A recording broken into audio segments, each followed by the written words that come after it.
Walang kawala ang isang provincial most wanted person na may kaugnay sa kasong statutory rape sa isinagawang operasyon ng San Mateo Municipal Police Station. Ang detalye ng report mula kay Patrol Woman Rosemary Rapiz. Gumpay na aresto ng mga tauhan ng San Mateo Municipal Police Station ang isang provincial level most wanted person kahapon sa Barangay Gitnang Bayan 1, San Mateo, Rizal. Kinilala ang akusado na si alias Andy, 52 years old, isang negosyante at residente ng Barangay San Jose, Rodriguez, Rizal.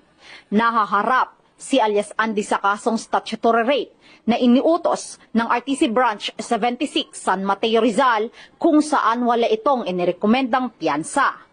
Sa pahayag ni Police Colonel Feleteo A. Gonzalgo, Acting Provincial Director ng Rizal Police Provincial Office, tiniyak niya na patuloy ang kanilang maigting na kampanya laban sa mga wanted person.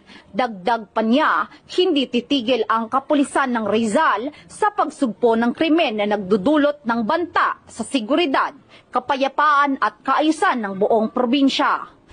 Mula dito sa Calabarzon, ako po ang inyong PNN correspondent, Patrolwoman Rosemary Rapiz, alagad ng batas, tagataguyod ng Balitang Pulis.